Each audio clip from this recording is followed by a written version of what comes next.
Well, Maya, the amazing Maya Selin, accessibility specialist extraordinaire. And I know because I Too have kind. worked with quite a few in my time as a, designer. And I had the absolute gift of finding you in Shell. You're in a completely different area and eventually got round to twisting other people's arms. And obviously, because it was big corporate, they all thought they were twisting my arm. But I not so secretly was thinking, yeah, we can have an accessibility specialist. And wow, just wow. So, Maya, thank you so much for finding the time to do this. This is going to be a joy. I know it is going to be a joy. So without further ado, would you just like to just introduce yourself? Who are you? What do you do? Ooh, oh, that's such a loaded question. But Is it? it feels like it. But no, thank you for the extremely warm welcome, Joel. It's also been a great honor and pleasure working with you. But I I am Maya Selin, and I've been working in inclusive design and accessibility for I think a little over 15 years now. Mm, And it is it's what I do. I work with people. I would say it's I think there is a misperception that it is a very technical job, and it is and it can be, but at the end of the day it always comes down to people. And that's one of the great challenges but also the great joys of working in this field, I'd say. I think I absolutely. managed to talk more about the job than me, but hopefully that'll do for now. No, that's it's all good.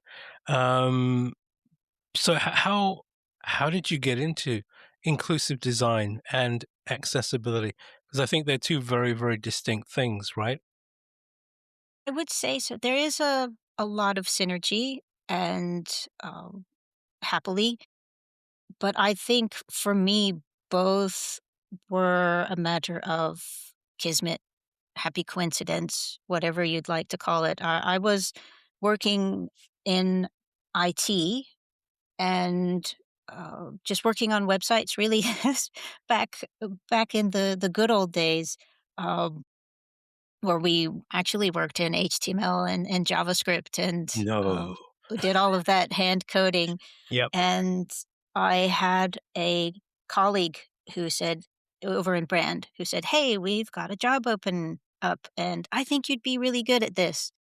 So I applied and went over to brand, and the role was it was explained to me as a governance role. So it was looking after brand standards from a digital perspective. And they gave me this little Word document that had a checklist on it. So all of these things that I was supposed to be checking the assets against. And there was one section that really caught my attention that seemed to be a little bit more than you have to use these colors or you have to use this type of font. And when I dug into it, I found out this was accessibility. And then it was just indulging and finding out more and more about what that actually meant. And most importantly for me, why. Because once I understood what it was there for, I just couldn't get enough of it. Mm, It's just, and it makes so much business sense too, because it's helping people access the digital environments and having a good digital experience. So it's kind of like, well, why wouldn't you want to do that? exactly. Exactly. It's often, I mean, everyone complains, all right, design gets bolted on at the end. It's just about that which you deliver. But then I think, and keep me honest here, I'm firmly for now of the view that accessibility and inclusive design specialists like you must feel even worse because then once all of the quote unquote design is done, then it's almost kind of, Okay, right, yeah. Is this accessible? Maybe even if anyone is remotely interested in that. Is that a fair observation?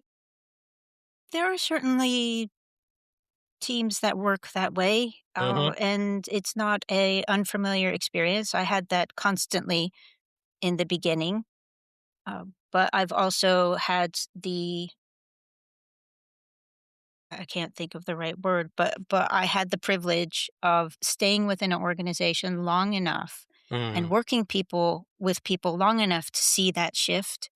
Um, but yes, it was very much an afterthought or a, "Oh, no, we wanna go live. Oh, we have to submit to this person who's sitting over there somewhere in a little cave hunched over with their checklist." Mhm. Uh, so it was a lot of, understanding where the teams were, what they were trying to do and why, and working with them to make friends and help them see, like, I'm not the one with the big stick over here, really, I just want more people to be able to use what you've just spent all of your time and effort building. So, Yeah, when you say it like that, it makes so much sense. And I think the way that you framed it, and clearly professionals who do what you do, um, inclusive design is, yeah. Do you want to give us a Maya definition of inclusive design? ooh, um, to me inclusive well, I'd say it's in the wording really. The idea to me, designers and developers, you craft experiences. You create experiences for everybody who use your digital products. And it's like one of those sayings, even if you don't do something, it's still an action. So, being the inclusive design aspect of it is being mindful that we have humans, wonderful, diverse humans with various levels of needs and access and resources, and designing something and building something that take that into consideration. So it's being mindful of your audiences and the technologies that they're using as well, and building something that is robust and flexible and usable.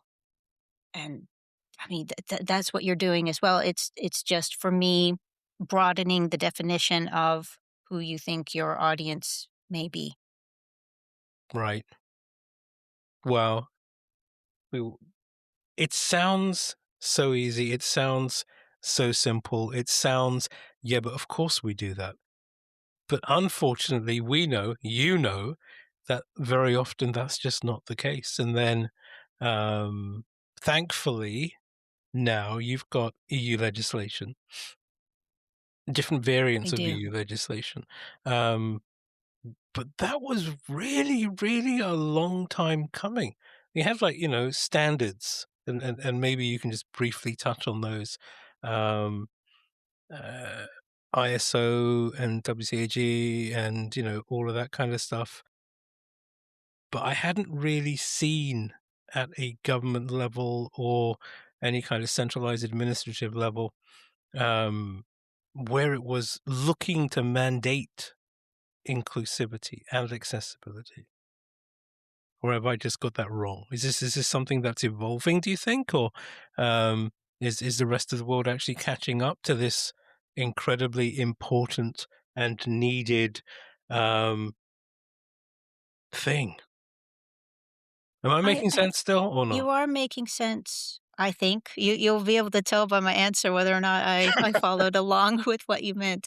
I would say you're not wrong, but it may be a bit more nuanced than Mm, that. mm, Oh, I mean, if we look at the UN's Convention on the Rights of People with Disabilities, that was a massive movement, and you had so many countries signing up very enthusiastically for it.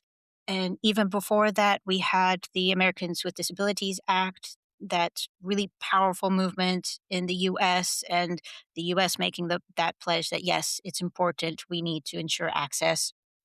Um, Canada has also been very strong. Australia, there are countries around the world mm, that have really taken this as something that is incredibly important. I think where we've seen things that could use a bit of a boost, to put mhm, it that way, mhm, is is not necessarily in the fact that it's required or that there is a standard, because the standards have exist and evolved uh, over the decades. It's much more in um, the monitoring mhm, and enforcing.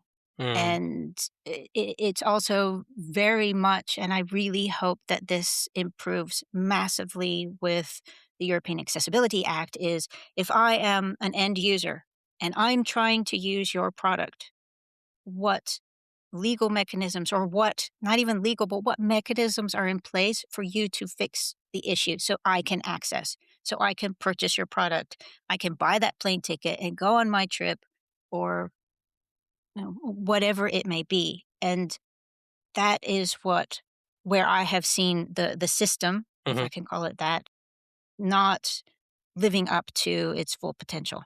mhm, mm, mm, mm.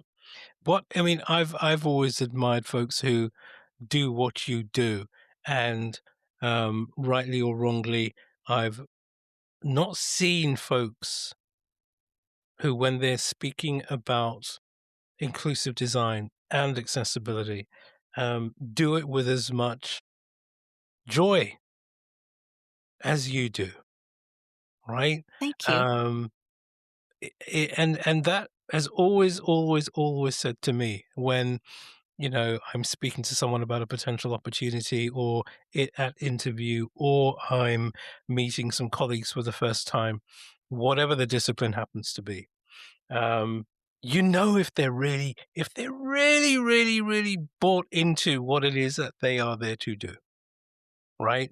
And it's you've all, since I've gotten to know you at the big energy company, um, you've always brought a humanity to it. You've always you live it. It's not just a series of words. It it really matters for you. I mean, it should matter for everyone, but it's what your day job kind of is, and but that is so evident, right? Thank And you. I think that's one of the things that probably um, make you as awesome as you are. Because everyone I know who's worked with you within accessibility, or they've come to you, or the small team that we had, right? Um, they've always fed back that, yeah, we thought it was going to be dull. We thought it was going to be boring. We thought it was just going to be, okay, the standards over there, and here's a big stick, and you better abide to these standards. Blah blah blah blah blah. But they came back with, actually, it wasn't like that. It wasn't like that at all. They're lovely people. I don't know why I didn't speak with them before. Um, I think that's incredibly important, but it is not the norm, especially in my experience. I've worked with other inclusive design and accessibility people, and yeah, sometimes it's really hard work, but you bring that humanity to it, I and that's awesome. appreciate that. That's But really awesome. it wasn't always that way, Joel, I have to say. When I started out, it was you do the audit, you're doing the checklist, and the amount of work that you're trying to get through, you you do churn. There is a real danger of turning into a robot where you're just going through and doing the audits, and then pa passing it off to the teams, and praying that they will remediate and make the fixes that you're asking for.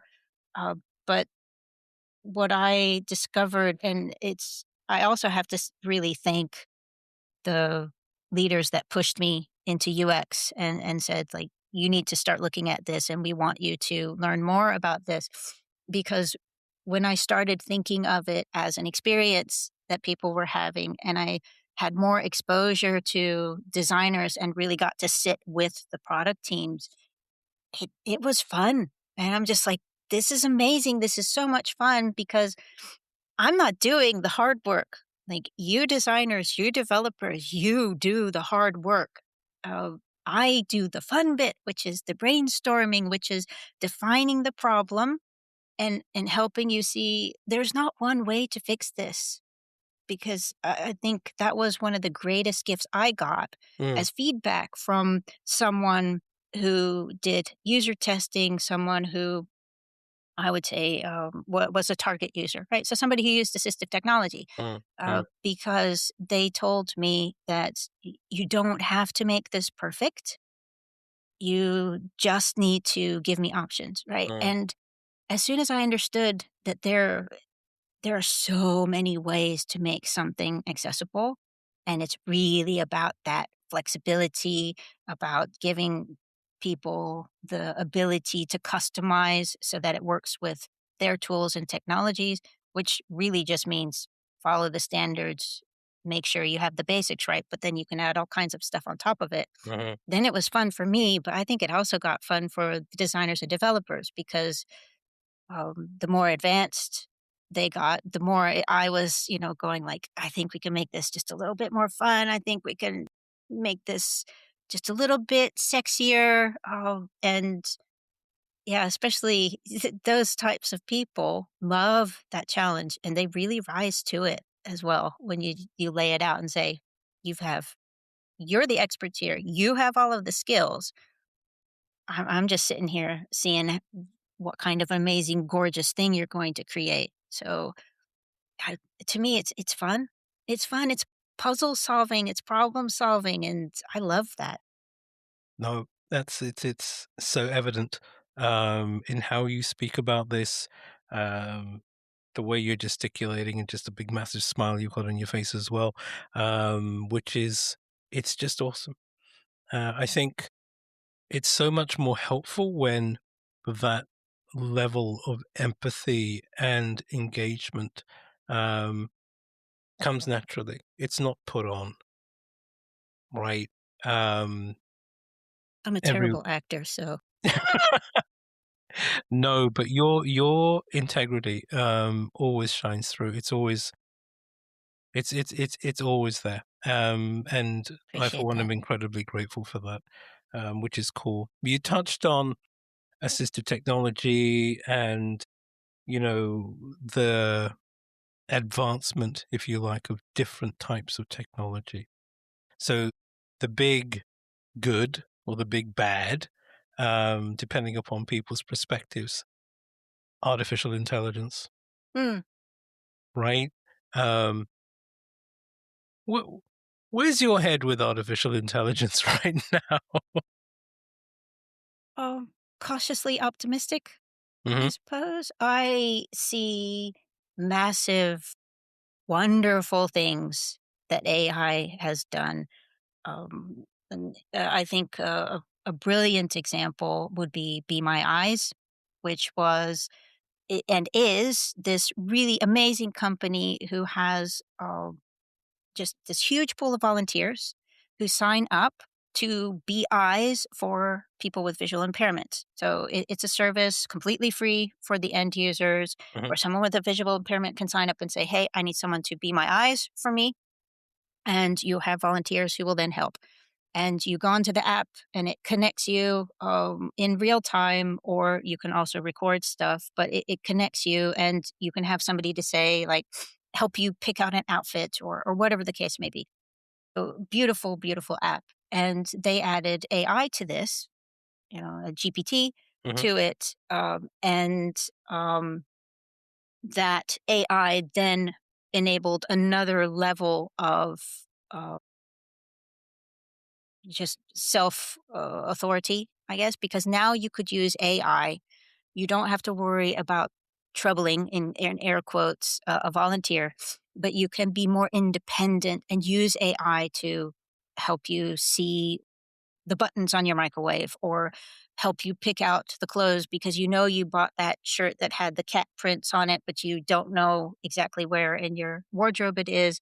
And it gives you that level of independence then.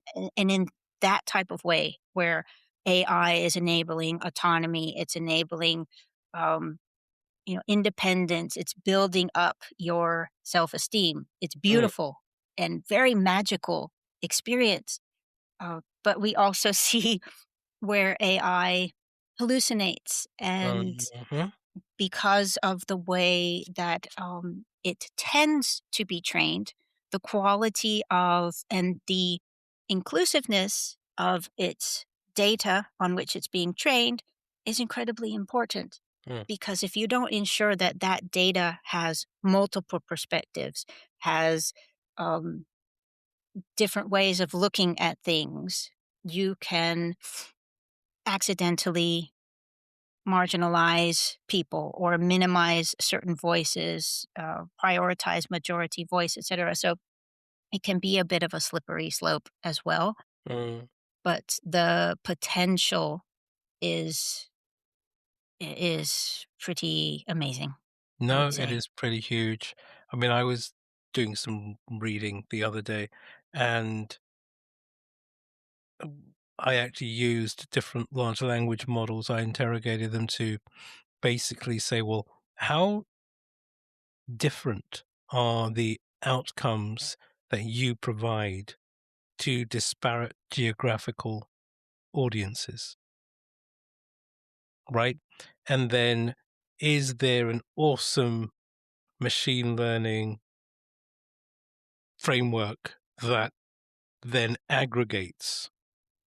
And I was surprised, and then later on less surprised, when multiple responses from a collection of large language models all kind of said the same thing, which is they go by the volume.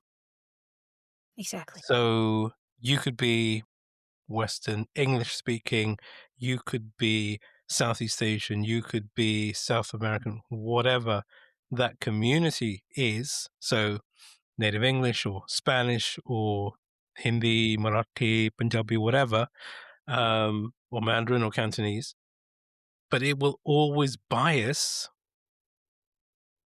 towards English, Because that's what it's been trained on right? largely.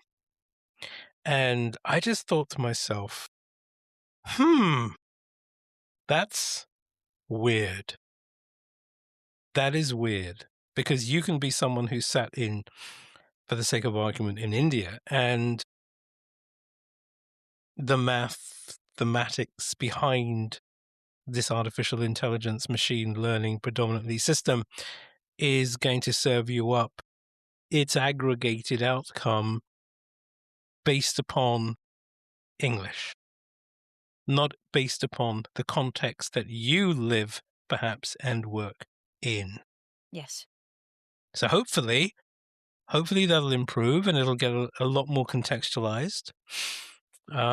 But yeah, that did surprise me a little bit. Hopefully that made sense. Uh, Uh, It it does. It does. It's one of those um I well, insidious is the is the word that comes to mind, and I well, don't want to go like Terminator End of Days, but, it has the danger of quietly eroding yes, and erasing certain perspectives or voices or even facts, and it is something I don't think we need to be afraid of it, but I would like more people to be aware of it. definitely. Definitely need to be a lot more cognizant with it. Definitely need to look beyond the convenience, I think. Yes. And definitely I think there's a balance between challenge and experiment more. But it's great that I think from an accessibility perspective, um, there are already some really, really cool tools uh, that make make people smile, make people think, well, this is really helpful. Yes. And I It's wasn't opening up expecting it new to be. worlds. Sorry? It's opening up new worlds, new experiences that people, I think, didn't dream of before. So the potential is pretty awesome. It is very, very awesome. But me being me, I'm just kind of like, yeah, I'll take the awesome. As long as you've got a healthy governance wrapper around there, as long as we're 100%. mindful, um, yeah, it's great. It's such an exciting time. And I think for design, if we just speak about that as a group, it's incredibly exciting. Yeah. It is. Um, and then you break that down, and then you have the inclusive design, the accessibility aspect to that as well. There's a lot of talk right now about, yeah, well, we can just bake all of these standards in. And I'm thinking, well, on paper, that sounds great, right? Um, but who's validating that? Are we just going to bake it in because we've ingested all of these standards and, we've tokenized them, for example? Yeah, and are we just gonna release products and make this massive assumption that it's all gonna do it for us? Um, I don't know. I hope not, because I mean, this has been a truth ever since was introduced to accessibility, and I dare say I expect it to remain a truth, even if AI is now doing the checking. But you can have something that is accessible Mhm. and absolute nightmare to use. Oh, So yes. I don't see a world at the moment where a human who is actually looking at it and trying to use it Mhm, is not an important part of the process. Um, and, you know, I was reading an article the other day where it was talking about AI optimization mhm. and how this was brilliant for accessibility because Mhm. AI follows the accessibility tree. Yeah. So if you follow those standards and you have created something that is accessible and has the headings and the labels and all of that wonderful code structure, AI loves it. It can access it. That is helpful. Um, but it was interesting to me that I know that the article was written with a clear focus on promoting accessibility from that AI optimization Mhm, perspective. And it was talking about how the interfaces were changing and people were going much more towards chat and all of this. And it just made me wonder, okay, but if we're going purely to voice interfaces, what if I can't hear you? mhm, So, it just so I know I can be the wet blanket in the room a lot of the time, but it's always remembering you have to come back and think about all of the people in the room or the people who aren't in the room, and I really see that as a very big part of what I do. It's trying to think about different types of people and different types of tech that are accessing this. And but that's also what the standards are so brilliant at. That's why WCAG has its 4 principles and it breaks it down and it helps you. It gives you that framework and structure to say, think about all of these aspects. It's not going to be perfect, but it'll be pretty flexible, and a lot of people will be able to use what you're doing. So it still comes back to the basics, I think. stuff, it really half the time, definitely for me, because I was so lazy academically, it's not funny. Um, you just kinda go with, you go with, you go with, you go with, and you don't I never really appreciated where fundamental standards, first principles, have got to be so right. Yeah, Tools are, yeah, exactly. Exactly that. And then over a period of time, you kind of revisit them either proactively or by consequence, and suddenly it smacks you around the face. You kind of go, you guys really thought about this. This makes so much sense. Um, and for me, it was, well, why the hell didn't you pay attention, you bonehead? Um, but anyway, that's cool. That's really, really cool. So, artificial intelligence, yay, big thumbs up. It's doing an awful lot of good stuff. We Yes. need to be mindful, though. We need to make sure that humans, number one, are in control, right? Yes. I mean, I think the basic thing is, just remember that it's humans that created this in the first place. So our lenses, our biases, they're all baked in there as well. I think as long as you walk in with open eyes Mm, and assess things and don't expect everything, there is no magic bullet. It just, I'm sorry, it still doesn't exist. As long as you don't believe that it does, you'll do a pretty good job. awesome. Awesome, awesome, awesome. So you got into, as for most folks who I've had the absolute joy to speak with, it wasn't a linear journey, right? You kind of started over there and bounced around a couple of places, and then suddenly, hmm, this could really be my space. And now you own that space, right? Um, and it's great. But if I can take you all the way back, what were you doing like when you were a kid? What did you enjoy like playing with? I mean, my standard question is, when you were a rugrat, what were you up to?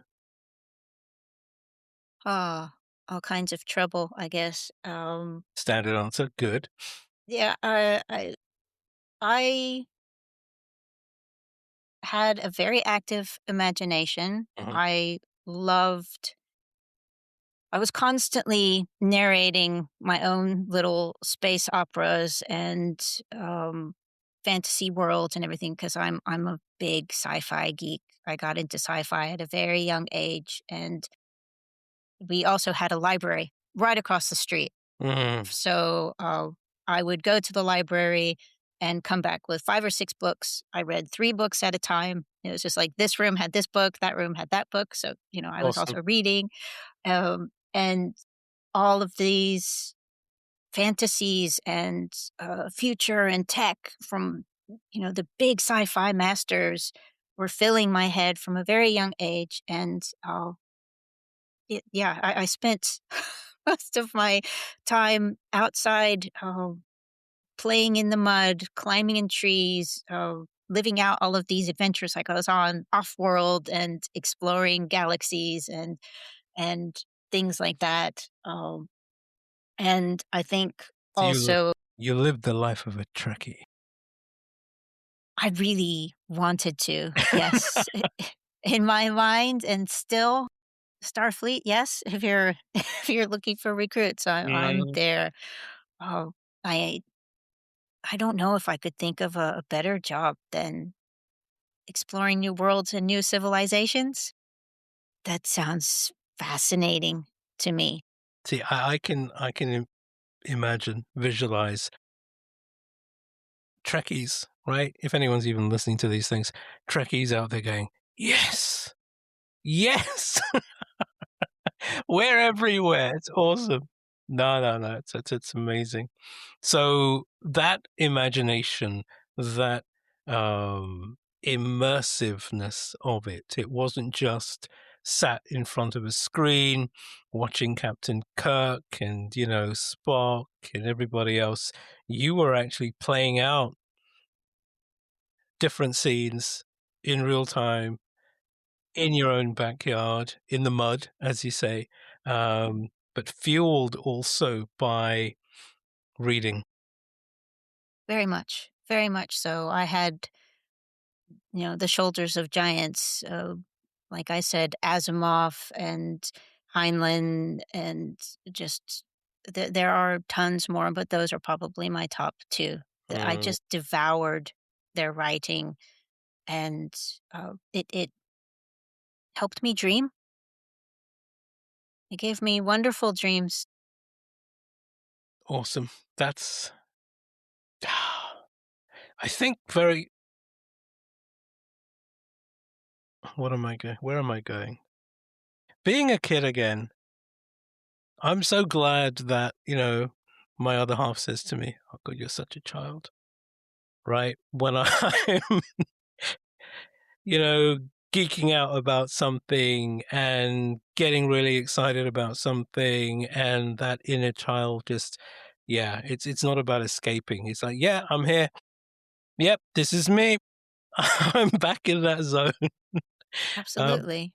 and I think that's really, really important. There's so much shit around, so much ambiguity around, and leaning into that inner child, that innocence, that abandonment, imagination. Um, it's incredibly important. I think there's a lot of um, just very graceful strength as well because That's beautiful. kids are fearless. They're Graceful strength. fearless. I've not heard that. Graceful strength. I was grasping for words, but Good it's words.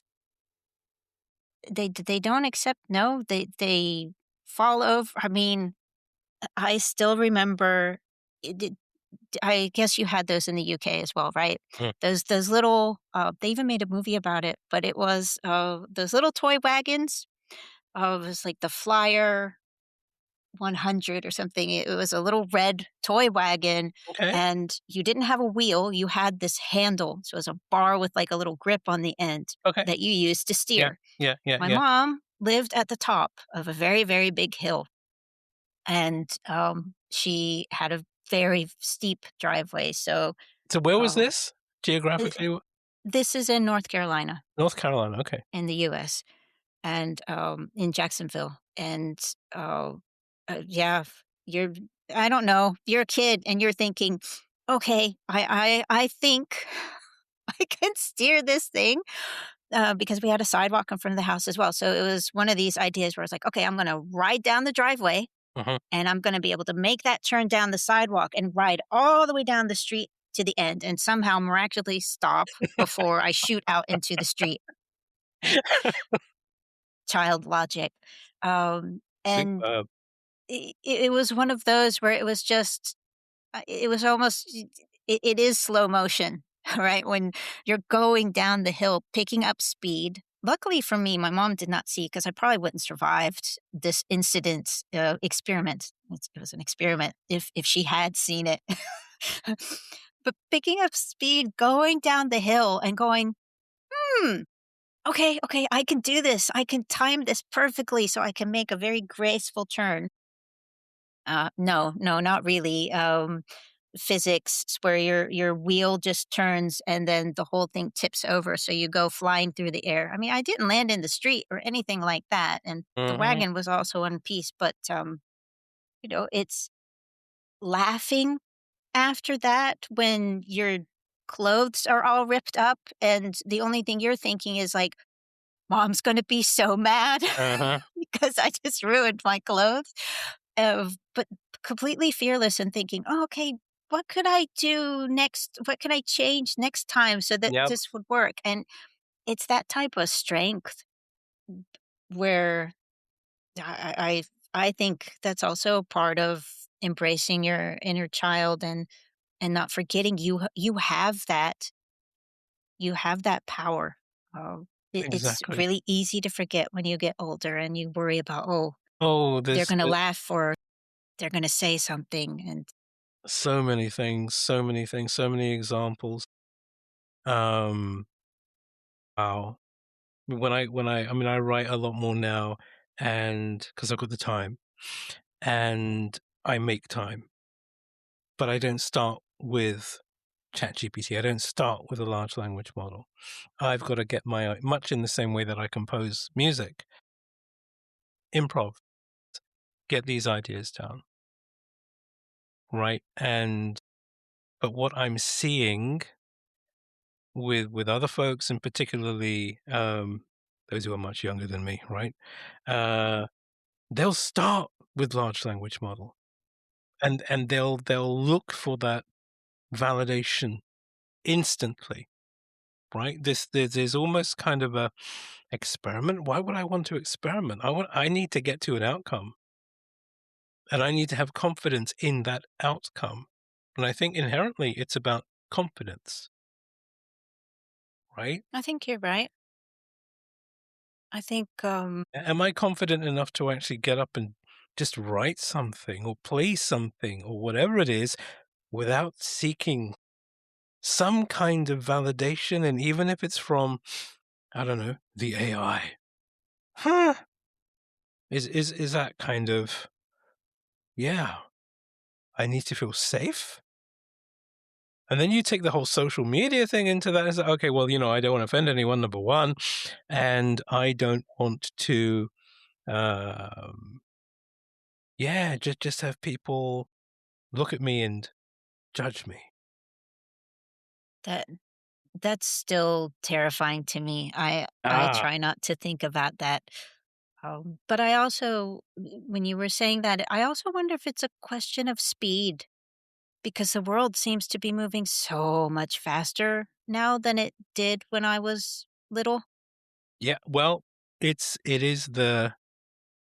it's the shiny Olympics, but not every 4 years. It's every day, right? How quickly can I get to shiny, right? How quickly can I get to that outcome? And forgetting about the experimentation, forgetting about the wagon and going down the hill and, you know, ripping your clothes and getting scars on your knees and wherever else. It's just kind of, yeah, I want to bypass all of that. I just want to get to the outcome. Thank you very much. Eh, the opportunity to learn and enjoy that learning, regardless of, yeah, whether you're going to get, I've spoken about this before in other episodes, scar tissue. The accumulation of scar tissue is so important. That learning by doing that, I'm not a big advocate of, fail fast, because that came out and everyone was just like, yeah, I'm failing. Look at me. This is great. I'm failing all over the place. Yay. Yay me. Yeah. Do it. But you got to learn as well, right? Stop doing it. That doesn't Ideally, work, yes. right? Fail less. Yeah. It's not about the shortcut. Yeah. Exactly. Exactly. How does that? I've seen it myself, but you know, do you still see that in the world of inclusive design and accessibility? Seeking shortcuts. Mm, I I do, and I don't blame people for it, but even what you mentioned, where it's, baking in those fundamentals and we'll just get AI to do it. It's mm, that type of thinking. Um, I think there is a lot of value in having AI, or reaching for tooling, going for efficiencies and things of that nature. mhm, But I completely agree with you in that if you haven't gone through the learning process and I've always loved learning, so I'm struggling a little bit, but as you go through and you learn, you're integrating mm, things. Like mm, when you really learn stuff, you integrate, and it's that integration that I find amazing and wonderful also in interacting with people because the different ways that people see the exact same scene or a situation or a product always reminds me that there is something left to be learned, a different way to look at something, something that I might have overlooked or not considered before. And when you integrate all of these things, you make something that's just so much bigger and more robust and interesting. than if you just stick with the basics. I mean, it's like if you show up with your Lego kit and you've got 3 bricks, Mm. and then somebody shows up and they have another 2 bricks that you've never seen before, and so, and then all of a sudden, you're building something you never could have built with just your 3, or at least it would look different. Yeah, I mean, there's a lot to be said about, I can't remember the technical thing, but, scarcity. When I grew up, I mean, we had NAF all, and it literally was, 3, 4 Lego bricks, but then you had to think really, really you're just pleased that you had 3 Lego bricks, right? "I've got some Lego. Good, yay!" But then, yeah, how can I transpose in real time and manipulate just those 3 and come up with so many different options, different pieces? And that again was fueled by imagination. So go back to your examples. You had access to all of this reading material, and then you'd play all of this out, right? And combine that with, the curse that is Star Trek. I'm saying that tongue in cheek, right? Because once that's bitten you, right, that's it. I mean, no one's half a Trekkie, right? Well, you keep going, I'm gonna pull out my Star Trek comm badge, so Right? You're either full on Trekkie or you're not, right? That's my point. But this whole imagination, this whole willingness to play, to experiment, to find that joy. Let's try this shit out, right? That's just, mm, I don't know. It's brilliant. It's brilliant, and I think the stuff that inclusive designers and accessibility specialists like you, right? Because you're not all the same. Trust me, you're not. You bring so much of yourself to that space. And I think that is fundamental to, yeah, separating the good folks and the folks who need to get better. And for me, I mean, hands down, and I'm very, very pleased to be able to say that I've had the opportunity to have you around and then point people in your direction with the utmost confidence. I've never ever had to sit back and think, okay, should I send them to my no, never, not a once. You thank you, Joel. you you just own. You just own. Um, so that's fantastic. Thank you. I appreciate that. I It's appreciate all that. it's all good stuff. It's all good stuff. What's on the horizon then for you? I mean, where do you think you might be going, like, at some point in the future, career-wise? How do you see what it is that you found is your space and how it might be evolving? Is that something that you've kind of, excuse me, thought, "Yeah, it's heading over there." Has that Um, happened yet? well, it happened somewhat. I mean, when EAA came out, I was pretty sure that the industry was going to see an absolute surge in requests for audits and Mm, people who could run audits, and that's what I've seen. mm, I think it's certain things are predictable, in embedding AI, empowering those automated tools with AI to mm. run the audits. Also, you would have to see that coming if you're in the field. I'm sure everybody saw it. Uh, where it's going next remains a little bit to be seen.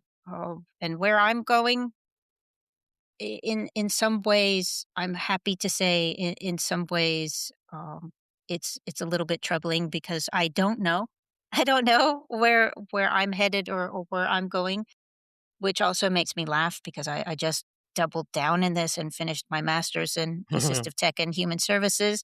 Mm, And but right now, I'm experimenting. I feel like I've gone in a very good way a little bit back to my childhood, Mm, and I'm exploring different things and seeing if, the stories I used to say to myself where it's like, "I can't draw," or "I'm not an artist," if I could maybe turn that around and say, "Well, actually, you know what?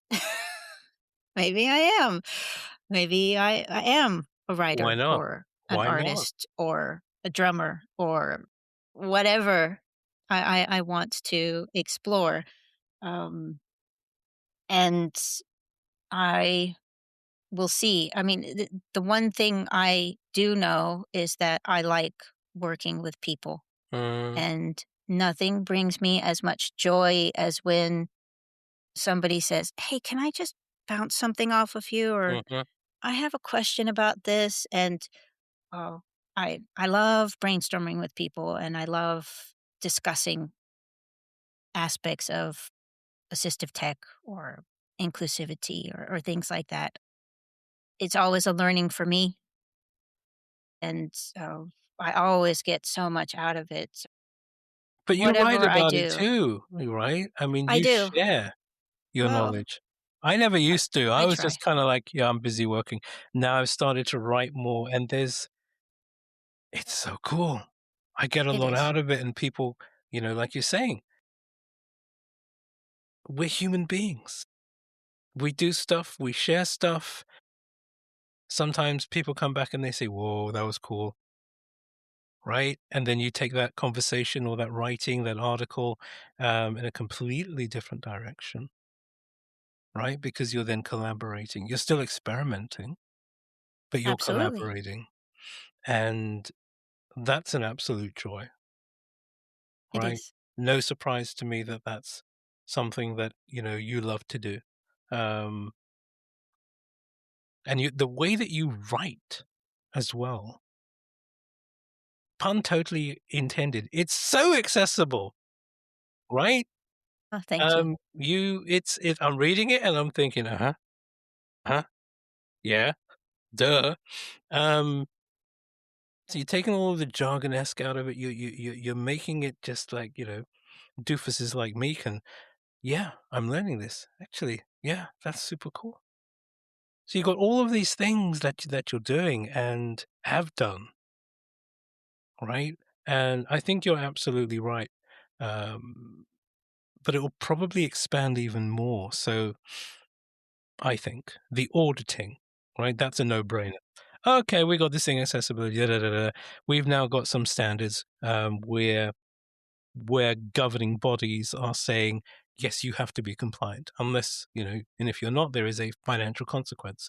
Um, so there's that work, but I think folks like you really need more visibility, right? Because it's not just something to be done, and this is the biggest learning that I got with working with you and having you in our leadership team.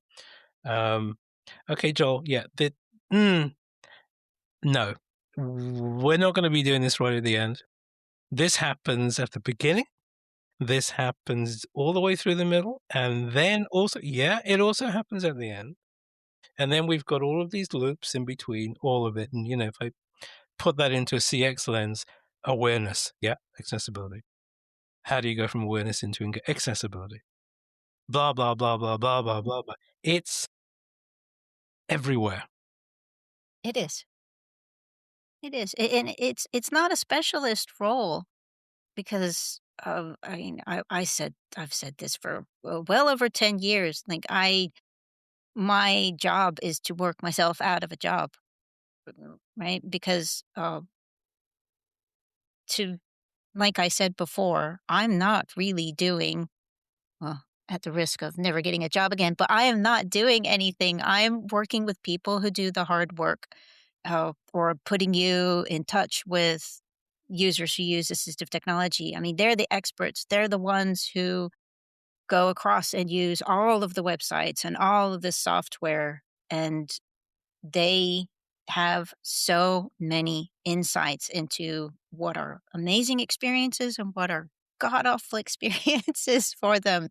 And all I'm doing is saying, like, hey, Joel, do you know my friend Rob?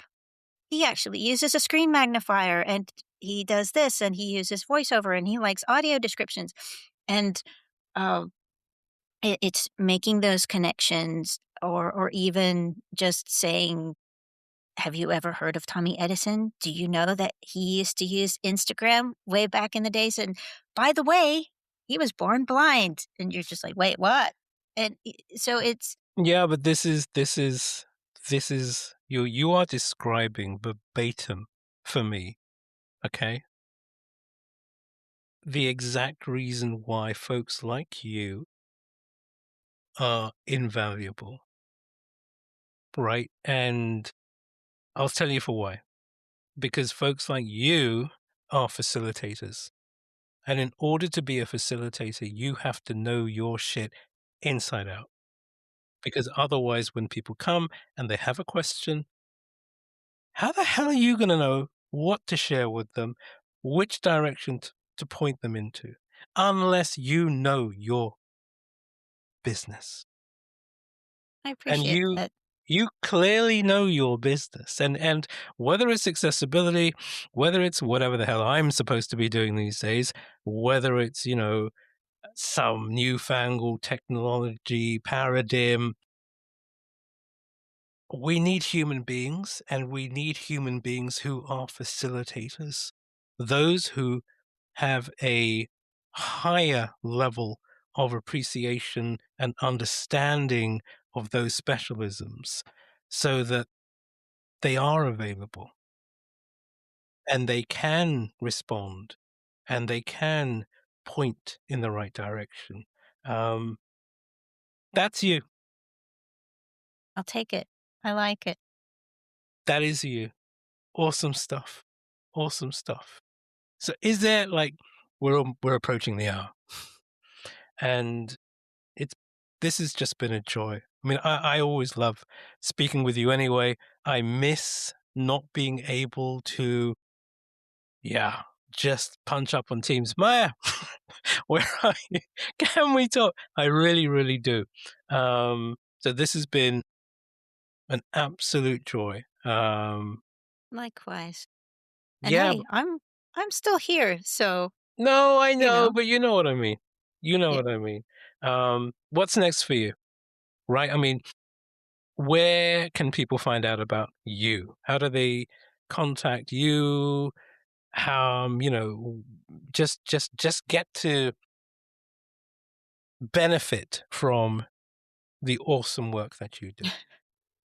Well, you can find me on LinkedIn. Mhm. So just Maya Selin. I have a website as well, mayaselin.com. And I've had people reach out and I've forged new friendships, if you want to talk about Star Trek, particularly if it's Star Trek Next Gen, I'm your gal. Mhm. Come talk to me. Or yeah, you just want to shoot the breeze about, I don't know, travel or accessibility, or you've got a question, by all means, yeah, please reach out and say hello. So on LinkedIn, mayaselin.com, um, and enter the world of awesomeness. This is, like I said already, this has been amazing. Um, I've really enjoyed